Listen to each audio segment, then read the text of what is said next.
Oh, good evening, everyone. I'm your presider, Gordon Krovitz, and welcome to the Council on Foreign Relations meeting on privacy and security in the digital age. We will, as is always the case, have plenty of time for questions, so please prepare those for members. We're very lucky to have a panel of people who are both highly experienced and highly opinionated. So we should have a very good evening.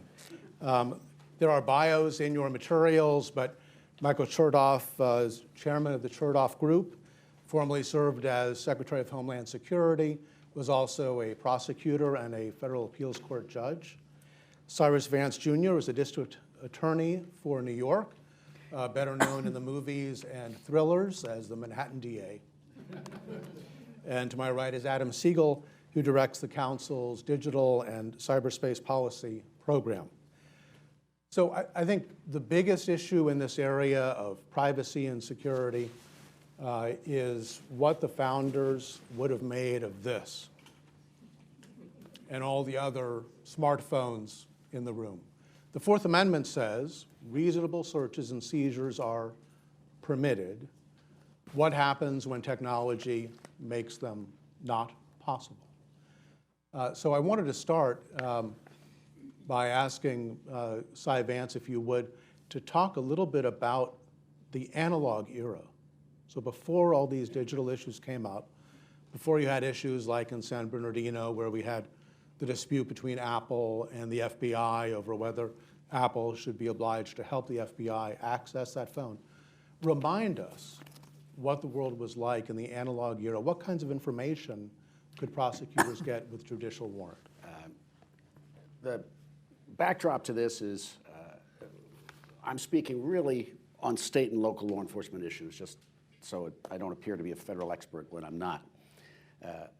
And really up until September of 2014, we accessed the contents of mobile devices, smartphones, if we could get a warrant from a judge focused on a specific phone. And the range of information that we would get out of that phone was enormous from time to time and extremely helpful. I think it's fair to say that in the last 15 years, up until the fall of 2014,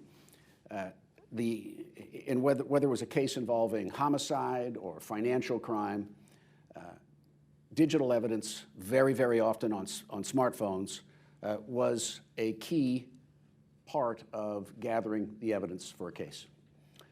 So the way the world worked up until late September 2014 is among the many avenues we would investigate for evidence relevant to the case would be in smartphones, as well as laptops and other devices. I just want to add that it was very important and is very important for us in terms of building cases, but I also think it's very important in terms of making sure that prosecutors had all the information they needed to make the right calls. We have had cases in our office where, because of our ability to access a phone, when police arrested someone for homicide, and I had a very smart assistant over the course of a weekend who just didn't think that the timeline was adding up, we could get that phone out to Apple, fly it out with a warrant, bring it back, and in this case, my assistant was able to cut loose the gentleman who had been identified and arrested for murder by the police, find the true killer, who is now serving a lengthy term in prison. So the point is, it was important not only to build cases, perhaps essential, it's also important to make sure that we are exercising our responsibilities as prosecutors to the degree that I think the court expects us to. And there is going to come a time, because of the inability to access phones, which hold a huge amount of evidence, that judges are going to be dealing with motions by lawyers who are saying that we believe in that phone is information that could exculpate my client. And we're going to have to sort through how we move forward in those cases. I think everybody in this room would want the prosecutor investigating your case or someone you know to have all the facts. We now live in a world where we are not getting all the facts. Many of the facts are on smartphones because criminals, just like you and me, have moved off paper and onto digital devices. So that's the pre-world, and the post-world is, I'm sure we'll talk about. And just to really level set this discussion, even before, going back before the smartphone, prosecutors could get access to bank security boxes, Sure. Well, to health all sorts of things that we, in the digital era, would say are on our phones, but at that time were more available. search warrants enabled us to get access to really anything, but only with the authority of a court.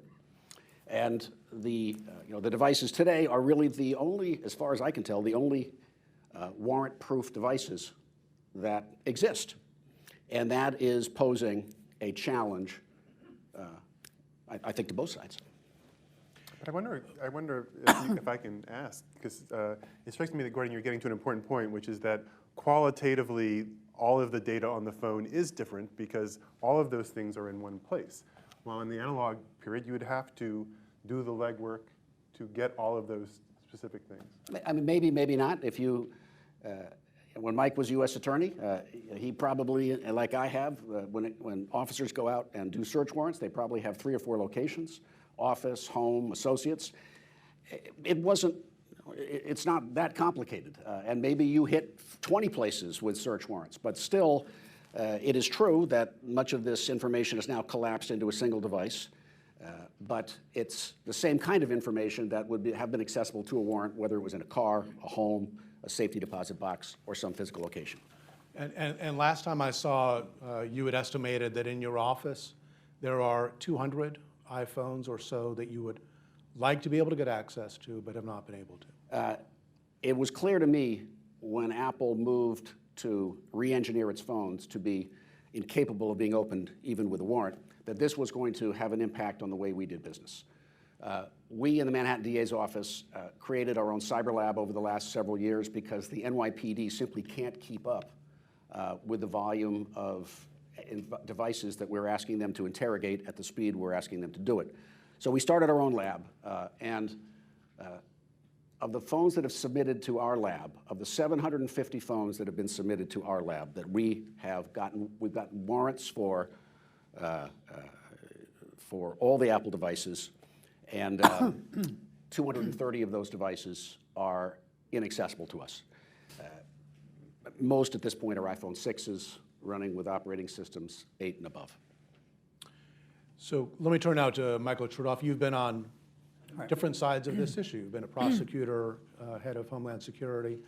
You've been one of the more public proponents, I think, of the argument that there should not be any ban or tinkering with end-to-end encryption of the kind that Apple and Google and others have now executed for their operating systems. Explain that, please. And first, let me come back to the way the world was prior to smartphones.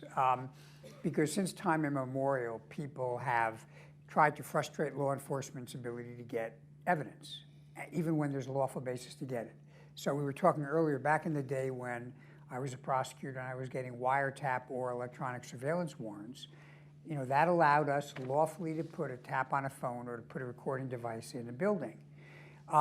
It wasn't long before bad guys figured that out. So what they would do is they'd turn the radio up so you couldn't have an audible or discernible voice, or they'd communicate in sign language, or they'd walk around the block and have a conversation outside of earshot.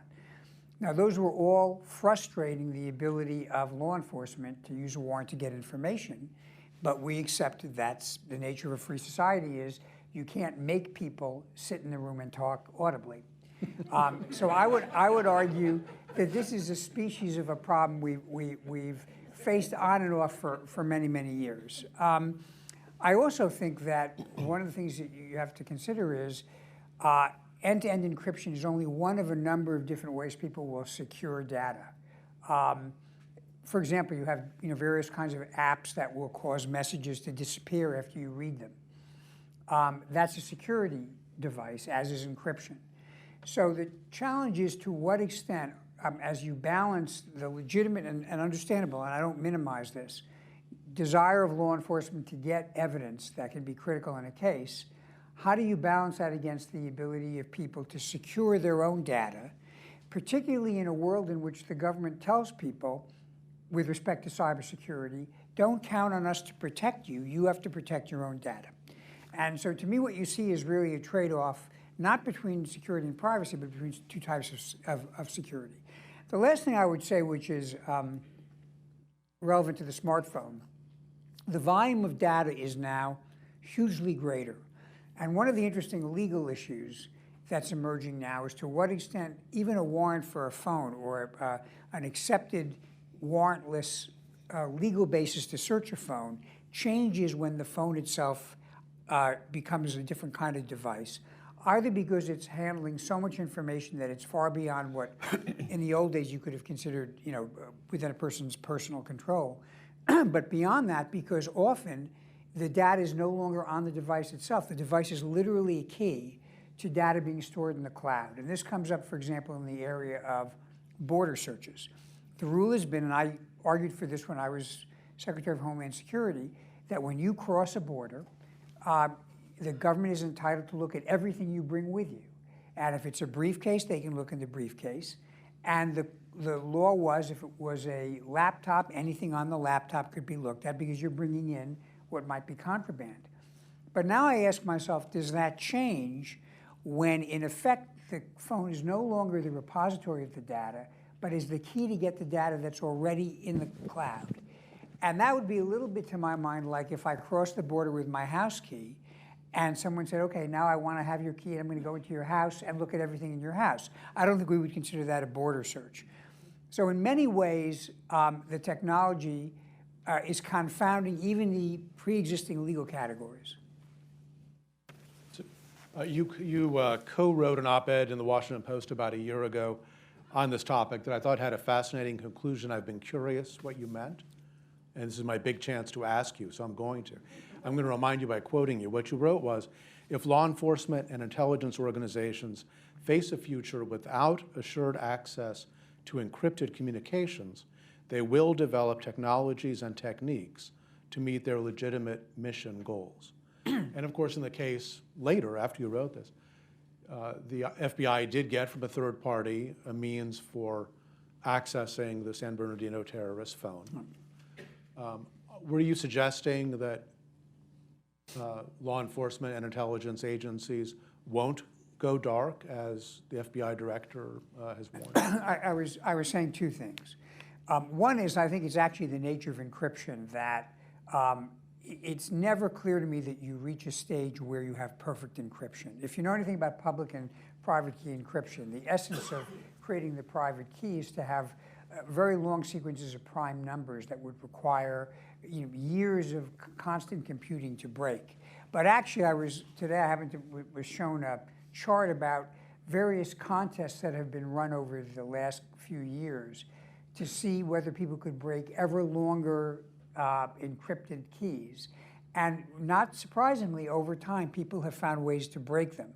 Now, there'll always be another key that's even longer, although there'll be some constraints on the ability to do that because the ability then to manage the data itself will become a little bit challenging. But my point is, it's not in the nature of encryption that it is a static issue. There will always be new innovations, and there'll also be new countermeasures. And I think we saw that in the 90s when there was a debate about whether there need to be, was it going to be concerned about telephonic encryption and whether there needs to be a requirement that that be limited as well. The second point I was making was that there is now vastly more information available apart from the encrypted content itself than we had even 10, 15 years ago. I mean, this is a paradise for intelligence agents and law enforcement agents because of the amount of data that's generated from unencrypted locational data, metadata, financial data, et cetera, et cetera. And in terms of what is the intelligence challenge of locating people who are potential threats, which is finding the needle in the haystack is now so large that it's the kind of thing we only fantasized about 15 years ago after 9/11. So again, without minimizing the challenges, particularly if you're going to present a case in court, that are posed by encryption, I think encryption is not, by its nature, ever in a permanent state of being perfect. And second, there are so many other kinds of information and evidence out there that net, if I'm an investigator, I'd much rather be where I am in 2015 than where I was, let's say, in 2010 or 2005. So, Adam, in your new book, The Hacked World Order, you made the point that as we discuss these issues in the US, we're really not discussing them in a vacuum. And we'll talk in a moment about potential legislation. But describe what you meant by that these kinds of issues are maybe in that way a little bit more complicated than a generation ago when we had telecom regulations that applied to domestic telecom companies. Well, I think first is the reality that the U.S. has no monopoly on the technology, right? Even if we were to come up to some discussion that we were going to ban certain types of encryption, it will be developed other places, right? So I think that is a huge problem. The second is clearly there's a huge demonstration effect going on. We can see that the Chinese and others have looked at the debate. The Indians introduced and then very quickly removed a ban on encryption when they realized that everyone was going to have to hold on to their plain text for years, and they decided that it was not manageable. So there's clearly a kind of demonstration effect that's going on to other countries.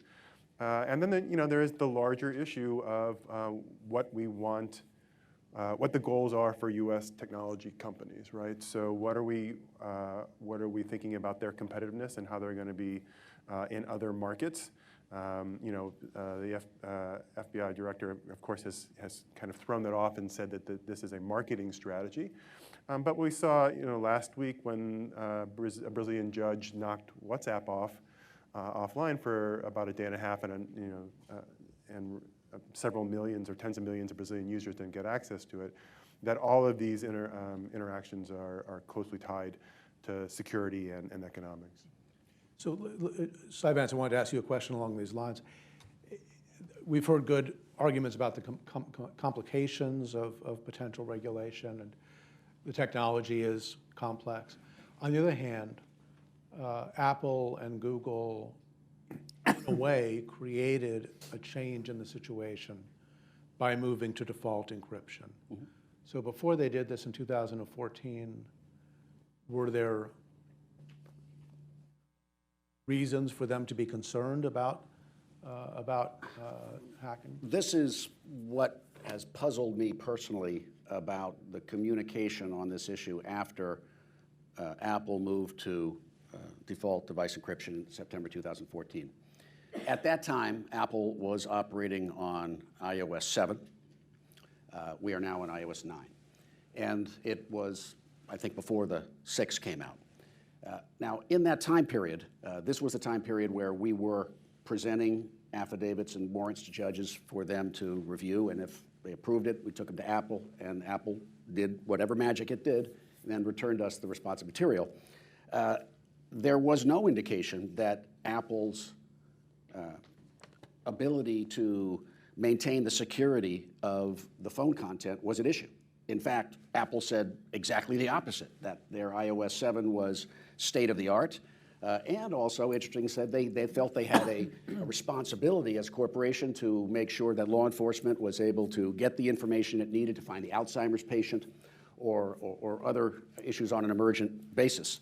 So then default device encryption came in September 14th. So I think the question that Apple needs to answer from my position is, has there ever been a situation where when a law enforcement agency sent a phone out to Apple to be decrypted, there was ever a compromise of data on that phone? I mean, that's really the fundamental thing that started all this, was the concern about what is called a backdoor, which I disagree with, and that somehow the world's going to end. But I've asked this question in letters to Apple and Google in March of 2015. I'm still waiting for the courtesy of a response. I think we need, if we are going to measure, as we have to, what is the risk of maintaining the ability to open a phone by the company? What is the added risk that puts us in harm's way of, versus what is the consequence to law enforcement of not being able to access those phones? I can tell you, I have 230 cases in my office, from homicide to sex abuse to child abuse to drugs to guns, that I can't get into those phones.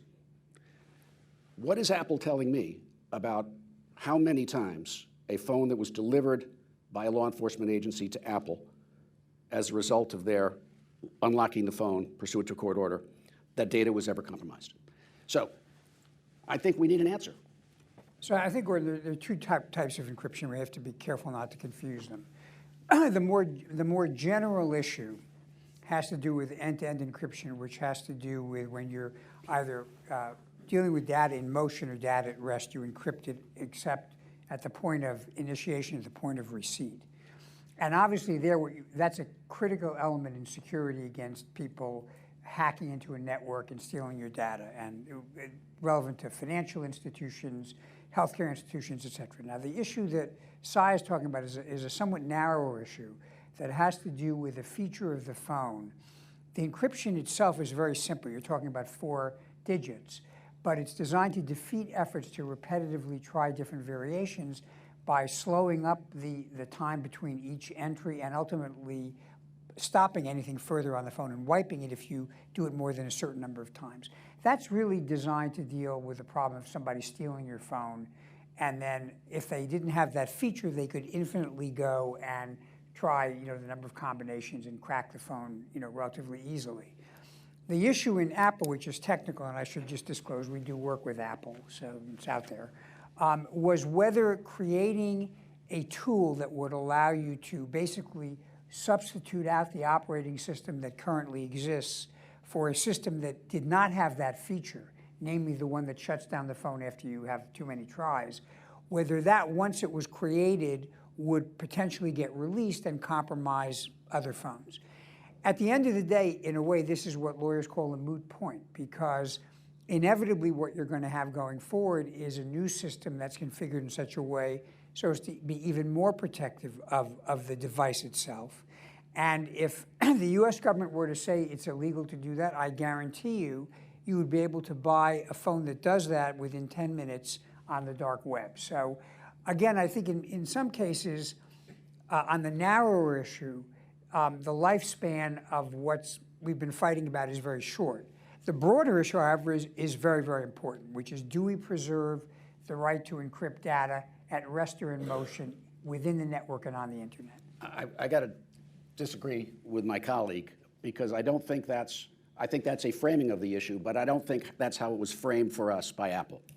Tim Cook said that were there to be, in his words, a backdoor, which he means Apple maintaining a key to open its device. He alluded it to threatening millions of Apple consumers. He likened it to causing cancer. So it really was very much about, if Apple maintains a digital key, as it did up until September 2014, is that such a risk that we should forego the ability to access those phones in the service of solving cases and cases for victims, and for what increased level of security? I simply don't think Apple has, as I indicated, answered the question. And yes, there are many aspects of data in transit that's very important, but in terms of just accessing the phone, I'm just not aware that there's ever been. I think perhaps the answer is out there in the sense that by 2014, and certainly if not by now, there is nobody who can say we can defend ourselves. So even if we don't know that Apple has ever been breached and that this tool has been stolen, this general sense would be nobody could ever say we could protect whatever it is we created. But you have to measure, you have to quantify it. if you are going to say we are taking a whole body of evidence that is essential, that has been essential for centuries, use of warrants based upon probable cause, reasonable searches to get evidence, to build cases against people committing crimes, you have to quantify the risk that results from this ability to unlock your phone. It's never been done. Did it happen once? Did it happen 1,000 times? Has it happened 100,000 times?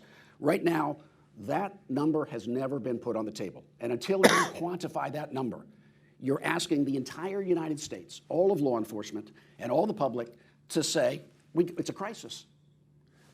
Well, plus the risk that Secretary Chertoff said that now with the golden age of surveillance, there are other ways of perhaps breaking those cases. That's not a risk. That's a mitigating factor.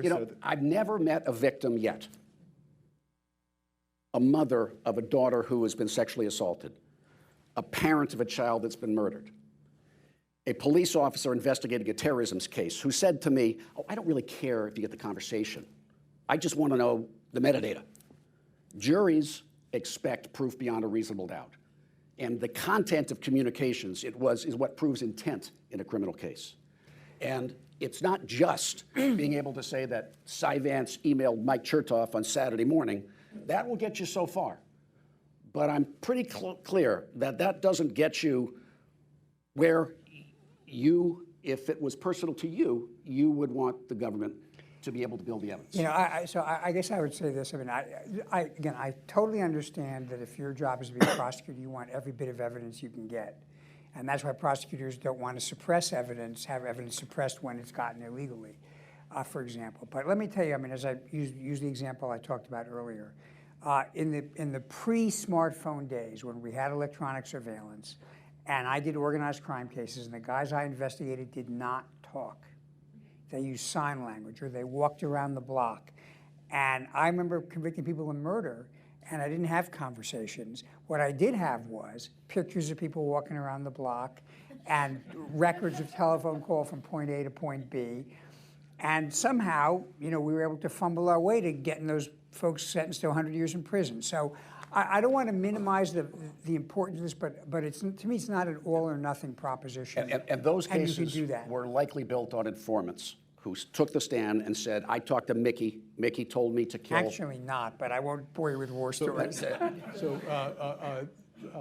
We're about to go to the question period, and please wait for a microphone and the usual council rules. Stand up, identify yourself, be brief in your question. But before we get to questions, I just want to take the presider's right here to observe that the Democratic Party member represents the law and order side of this panel. Michael Chertoff, who has worked with Republican administrations, is opposing law enforcement's requests.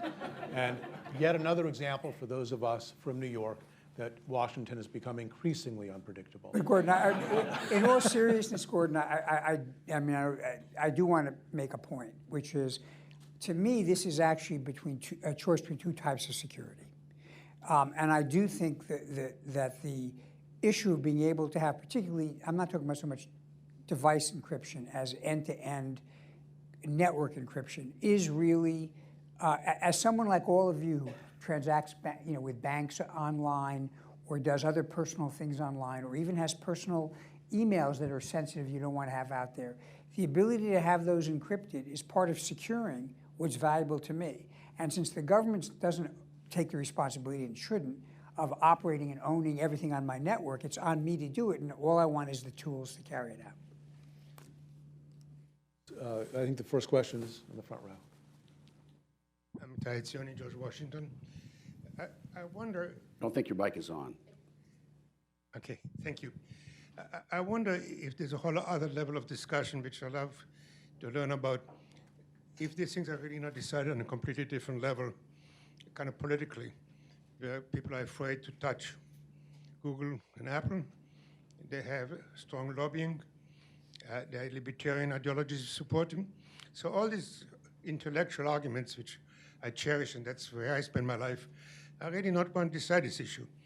And therefore, we hear these arguments which don't stand a minimal examination.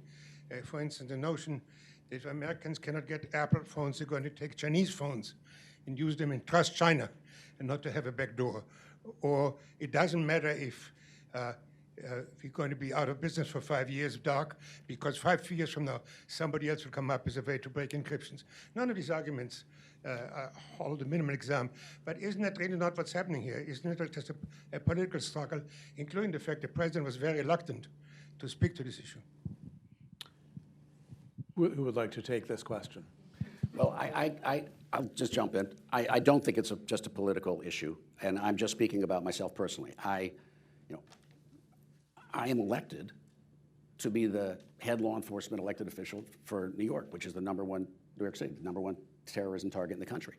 I have some of the most serious crimes occurring in my jurisdiction. So this is neither academic nor political. It's very practical.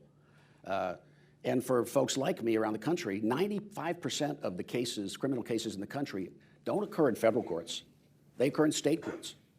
And so the biggest impact of inability to access, at the very least, the content of the devices themselves, putting aside for the moment the data in transit, matters greatly.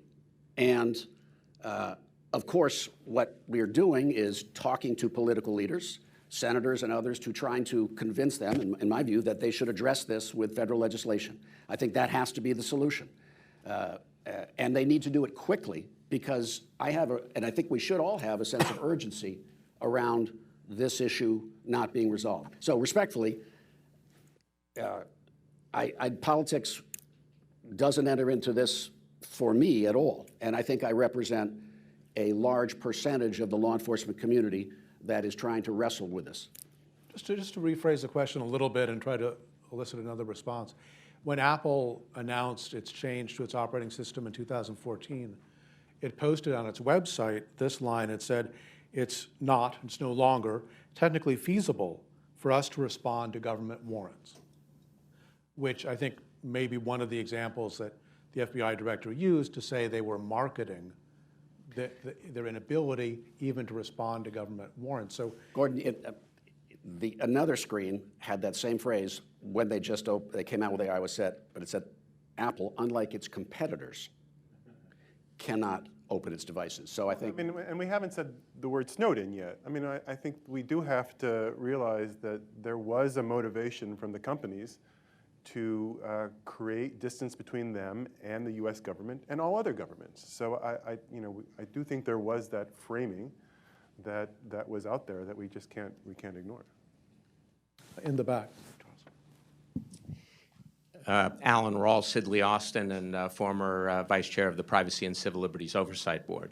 So your reframing of the prior question and Adam's response really goes to my question, which is, would you address the kind of background context of what the U.S. government can do to address the concerns that were inflamed by Snowden and the sense of overreach in the acquisition of data by the U.S. government, which I don't think is a fair perception, but it is the context. And this panel was titled "Privacy and Security" in this debate. And the privacy side is this perception that too much data is being acquired by the U.S. government without justification. Again, unfair, but without an effective rebuttal by the federal government, by city and state governments. So what can be done to address that?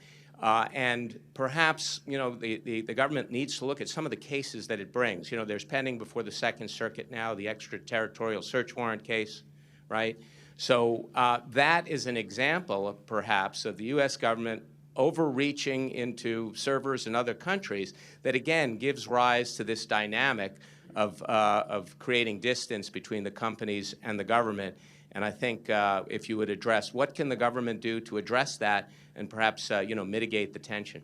So let me take this first. And I think there are two, Alan, you raised two separate issues. On the issue, the first issue you raised, I think that really is what they call the 215 issue or the metadata issue. There was, and first of all, I have nothing good to say about Snowden, and nor do I credit his version of what he put out there as necessarily being accurate.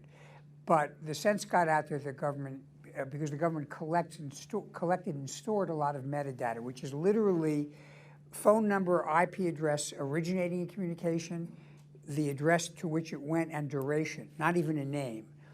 which is kept so you can look for patterns if you have predicate to do so, that was treated as somehow a gross violation of the law. Now, the first answer is when the government finally, maybe belatedly, declassified much of the legal foundation for this, including opinions written by the FISA court, it became clear that, in fact, this was comfortably within the law. It didn't go outside the law.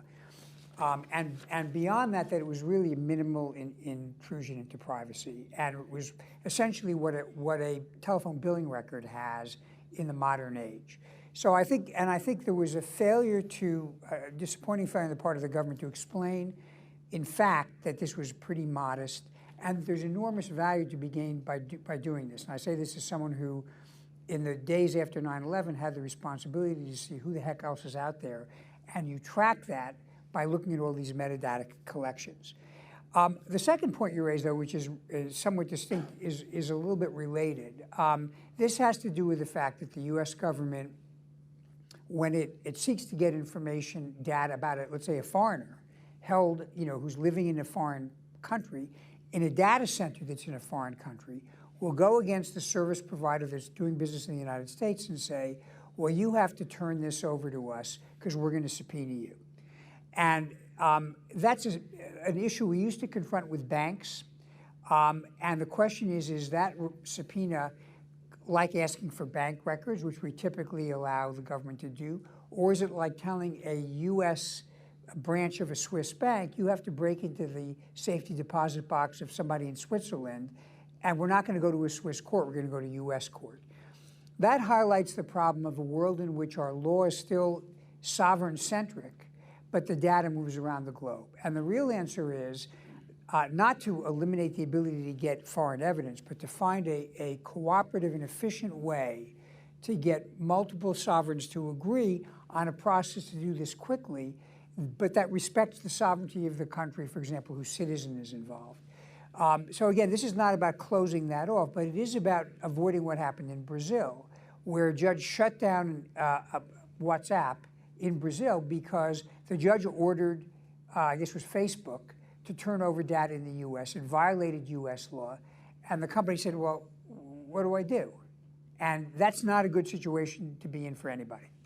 But I mean, the impact of the Snowden revelations was more than the metadata, right? We have allegations that they undermined encryption, that they hacked into Yahoo and Google servers, that they were sitting on 0 days, that they intercepted equipment and put implants in it. So I think the impact on the companies is clearly much broader than the metadata, and that has never been repaired. Right.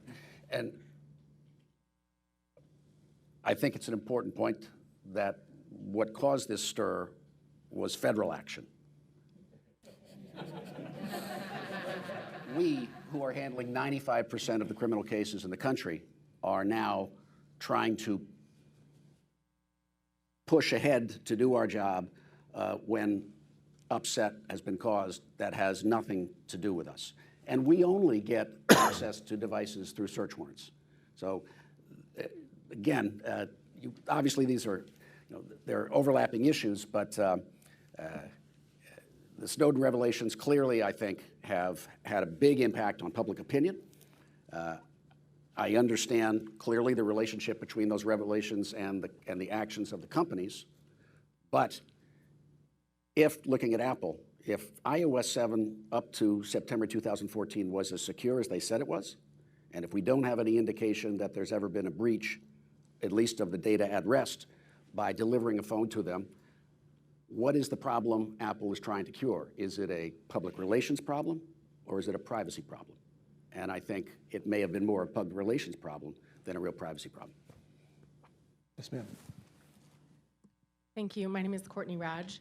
And a couple of questions. First, there were reports that when the FBI gained access to the phone, that the reason that they lost access to it is because they changed the password. So I'd like to know if that's true or not, because then that actually seems to be more of an issue of governmental, a failure on the government's part that they should deal with, not the tech company. Also, given that we're at the Council on Foreign Relations, I think it's a bit ironic that we're talking about this as if it's only a U.S. problem, because the fact is that journalists and activists around the world depend on encryption, and so this does not happen in a United States vacuum. And with respect to the local law enforcement, I think one of the things we've seen is the militarization of local law enforcement and the transition not only of military equipment, but also intelligence equipment to local law enforcement. And so this is, within a broader lack of trust in either foreign, local or national governments. And when you see law enforcement abuses ranging from, Black Lives Matter and Ferguson up through mass surveillance of U.S. citizens, I think it's hard for us to trust the government to do what's right. And that there is a difference between communication that occurs when people feel that they're under surveillance as when they feel that they're able to communicate in private, especially when you're a member of a minority group, Muslim, a journalist, and we have to think about source protection because that metadata can reveal the sources of journalists. Several questions there. Well, Mike? You can go first. Great questions, and many questions, and no simple answer. I think first what law enforcement needs to do, and I think people in law enforcement who are smart is to address these questions directly. I certainly try to do that, for example, on the issue of race and criminal justice. I think these are big issues, and prosecutors and police can't, we have to explain what we're doing and why, and to answer some of your questions. There's a technical question with regard to whether we lost the opportunity in San Bernardino to access the phone. Jim Comey has answered that question. If I try and repeat what he said, I'm sure I'm going to get it wrong. But I think there was some apparent confusion over getting access as a phone owned by the county, and somehow that ended up having the phone get locked up. So that's number one. And from the local law enforcement perspective, I've never used a Stingray in our office, which is a device that captures all sorts of phones in the area. Our investigators don't use them. If they did use them, they'd be getting a search warrant for them. And you had a lot of other questions, which were just, it seems to me, based upon Americans have lost trust, or some Americans have lost trust in law enforcement. And I understand that.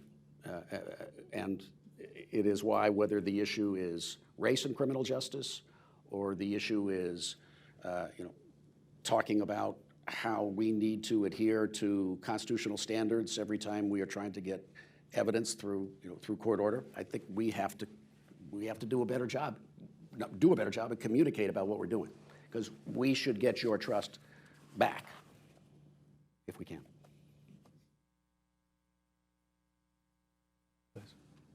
I'm sorry. Hi, thank you. My name is Brooke from Congressman Hurd's office. So I was wondering if you could comment on a part of this debate which was sort of touched on, and it has to do with the companies themselves.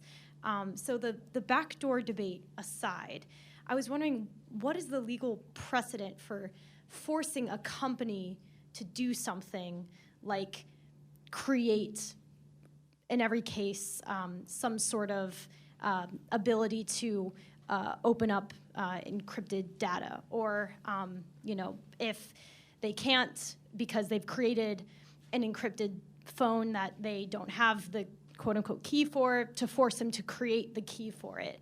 And I had one more question, but I don't remember it. So that's a wondering good if you one. can comment on that. So I'll start on this one. So I think there are a couple of issues. There was a narrow issue in the case in San Bernardino, which I guess has not been resolved because it's moot, about whether in the context of a search warrant under the All Writs Act, which allows, basically what the judge does is says, I'm granting this warrant, and the authority to do anything, the company has to do anything to effectuate the warrant that is necessary. And that's so, for example, if you're a landlord in a house and there's a search warrant, you have to open the door. The question that was raised, which has not been resolved, is how far does that power go? Can you say to somebody, you have to write spend 6 months writing code to get around a problem. Well, that sounds a little bit like you're enlisting them against their will in the police. The broader question is whether you could require as a congressional matter, pass a law that would say you have to have the capability with respect to any encrypted data for the company or the host to be able to get into that data. I think, if Congress passed that law, it would probably be constitutional off the top of my head. I think it would be very unwise because, again, if you understand the way encryption works, and again, I'm talking not so much about device encryption here, but about end-to-end encryption of data on the network. In order to create the ability to do that, you'd either have to have a duplicate key in the possession of the company, which would then become a target for being stolen, or you'd have to build into the encryption a flaw in the implementation, which is typically the way we tend to crack encryption now. Because the fact of the matter is, even people who are trying to be perfect at encryption often fail. For example, they'll use the same prime number twice or something, and that radically reduces the amount of time it takes to decrypt something. So I think it's not so much a question in the case of the broader issue of legal authority as to the question of the trade-off between your ability to get general encryption protection versus the individual case. And I know that Congress now, there's a bill to have some kind of a digital commission to look at this, which probably, I don't know that these issues are well resolved in one-off cases. And I say this as a former judge. I don't know the judges are always the most technologically astute and well-informed people. Getting a group to look at this who have the technical background might be illuminating, actually. Okay, I'll jump in. Companies historically in America have been asked to, or required to do many things in order to address law enforcement imperatives. So banks didn't volunteer to have to file currency transaction reports when more than $10,000 of cash is moved. They had to file them because we found out that drug dealers are moving cash through banks. The phone companies didn't volunteer to make their lines accessible to law enforcement if they had Title III warrants. They had to because everyone knew that bad guys were using the phone to commit crimes, and it was necessary to talk to them.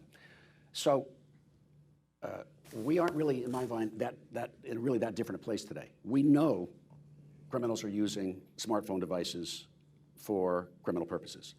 There's a phone conversation. We actually have a report from our office, which we'll make available to anyone who wants it outside, where there's a conversation of an inmate in Rikers Island who's talking with his Confederate outside, and the inmate is asking the Confederate, did you make sure we got the iOS 8 devices? Because the government can't get into them, and it's a gift from God.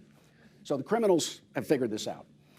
So the question is Apple really any different than the banks and all the money laundering regulations they have to follow and report on and documents that they have to keep? Or is it that different from the phone companies who have to provide access that required them to set up a Connect, something probably requiring software development as well as a physical location? And I think the answer is not really. I think that there is a difference in the sense that to the earlier question about our other foreign policy goals of protecting dissidents and journalists and others in other places. So we're going to have a situation where you can imagine where the companies are going to be forced by numerous governments to do this issue. And then the question is who are they going to say no to, right? So they're going to say, well, we've agreed to do this for the United States. We've agreed to do it for India. We'll do it for Germany. We're not going to do it for China. Maybe we'll do it, So then I think the situation becomes slightly different. Financial sector, we've had agreement basically. We've been more able to shape norms on anti-terrorism and criminal, kind of a shared interest there. On the free speech issue, we're going to face a fundamental divisions that we're not going to be able to resolve. Let's test that. Let's look at China. Let's look at the request China made to Apple for information on Apple accounts before iOS 8 and after. So before iOS 8, between July and December of 2014, China made 31 requests to Apple for account data out of 39 accounts. And Apple provided in response to the Chinese request 32% of the time, okay? Between January and June of 2015, the next 6 months, now this is after iOS 8 has come in, China made 24 requests for 85 accounts, and Apple responded to 29% of those requests. And these are, Apple describes this as the equivalent of a search warrant. And then July to December 2015, 32 requests out of many thousands of accounts, which I think relates to a phishing investigation. There were a lot of phishing going on, the PF phishing. And so Apple responded to 53%. So my point is that we have data from Apple that suggests that when Apple went to full disk encryption, it really wasn't that different from when Apple had access, when Apple had access through iOS 7 in response to government search warrants. So my point is that this was happening before, it's happened after the switchover, and so when we are told that the world's going to end, and that if China is going to use this power thousands of times, I'm not sure the data supports it from Apple.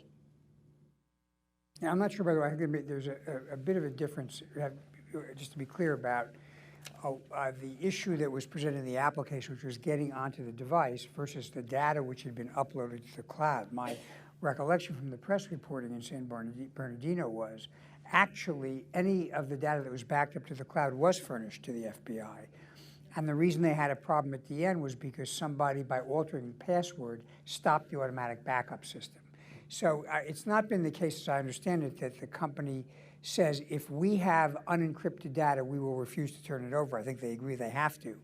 It's, do they need to forbear from having a system which they don't have access to, because if they don't have access to it, they will not be able to comply. And that's really what the issue is about. And all Apple user data has to be stored in China, so they may have just simply turned over the data that they had. Does it have to be stored in China, or is that an accommodation?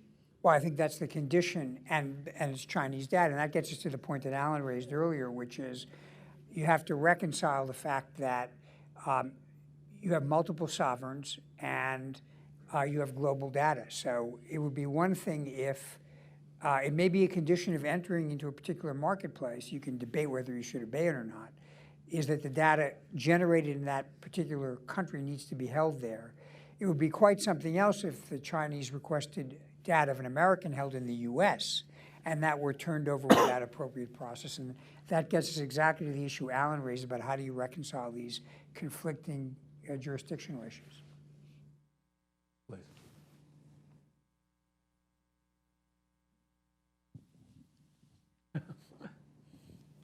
Henry Farrell, George Washington University. Just building on all of that, does U.S. law enforcement pay attention to these questions that Adam raised about possible demonstration effects, setting precedents, creating weaknesses that might be exploited by less sort of careful actors out in the world than the U.S.? And should it pay attention to these questions, or is that outside of its mandate? Well, I think from my perspective, the questions are very big ones, and what I have found, what I disagree with is this point, and it's following on your question. Other companies historically have had to adjust when it was clear that the product they were selling and using was being used by criminals, and it was real, and it was a real problem. Apple's response, for a variety of reasons, was to essentially cut off access to the data in the devices themselves. And it did so using its own, it made its decision. The consequences of that, however, are broad. And they will touch all the jurisdictions in the United States, and they will impact the victims in cases all over the United States. And when something that big happens, my question is, who gets to decide where the line should be drawn between privacy and public safety? Should it be two companies whose operating systems run 96.7% of the world smartphone market? I'm not worried about Apple running out of money. I'm not worried about Apple losing market share. own it. These are two phenomenally wealthy companies, and they've decided we're going to draw the line of public safety and privacy over here. I really don't think they get to do that. I think Congress gets to do that. And that's why I believe there should be a political and legislative discussion about this promptly. Our cases in court have to move according to timetables set by statute. Statute of limitations are starting to can run on cases that are very important. We don't have the luxury, particularly in state court, of tons of time. And that's the reality of how this is playing out in our state courts. And it's a reality that if you're a victim, it impacts you. So I'm going to take the privilege of the presider by asking the last question of the evening, which is the Senate Intelligence Committee, in a bipartisan manner, introduced a draft bill that would require technology companies essentially to be able to respond to requests for information, much like phone companies, telecom companies have had to for many years. And in that bill, at the beginning, it says, no entity is above the law, reflecting some of the views that Cy Vance has made here. My question is, there's also legislation in France and in Britain. Of the three countries, France, Britain, and the United States, which one is likeliest to pass a law first? Or maybe I should say last. Well, I think they're likely to pass it before we do. The presidents of each of those countries have been very outspoken in their need to take on this issue of encryption. I don't know when it will happen, but I think it actually may help America sort itself out in this process, because if the French and the British create laws which address this issue of what can and cannot be encrypted, that I think will have an impact on American legislators, and I think may give them, I hope, comfort that they can pass legislation without fear that the world's going to end. So, Gordon, let me ask this question, because this is, as I said earlier, not just about getting into a particular phone. If you passed a bill like that, what would happen to WhatsApp? Disappearing message, that would become illegal, because if the message isn't stored, if it disappears as soon as you read it, you can't produce it. So now what you're really doing is you're basically making it illegal almost to destroy any communication. Maybe it should be impossible to delete your email. Maybe there should be a rule that you can never shred a piece of paper. I mean, we don't generally operate in this country on the assumption that you have to organize your life so that in the event somebody wants to subpoena you or investigate you, you make it easy. In fact, I can make it easier still. Let's have a law that says this has to be on all the time, has to record everything that I say and video and audio. And then if I do something wrong, it'll be really easy. It would make my job very much easier when I was a prosecutor. I think, the phone issue to me is a small subset of a larger issue. And that's why I said earlier, I do think it is, I agree with Cy, it is worthy of study. It shouldn't be decided by the happenstance of a particular case. But I do think we need to understand that there's a broad implication to this beyond just the particular configuration of a particular phone. And I think there are actually ways to go forward on this. Right now, we have two sides who really are on polar opposites, and there really doesn't seem to be a public discussion about how can we move forward. Imagine a world in which there were different levels of encryption. There might be one level of encryption for communications and content, and another level of encryption when it dealt with autonomous moving vehicles, self-driving vehicles. That second group is something that obviously, if that's captured, that's immediately dangerous. But content and communications may be different. We should really sit down and we should explore whether it is in fact true. And I think part of the problem is Apple in particular has said, hell no, no way, no time, no how.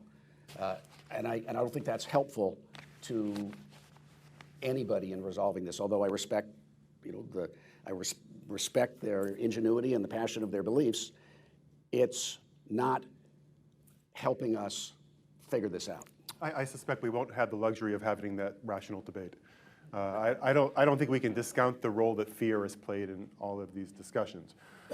And so you can imagine an event that happens here or in France or in Britain that would totally shift the debate, and people will rush to make a law so this won't happen again, even though the law will not be effective. And if that happens, that law is going to look a lot worse for Apple and Google than the law that we could perhaps move forward to if we sat at the table and sorted this out.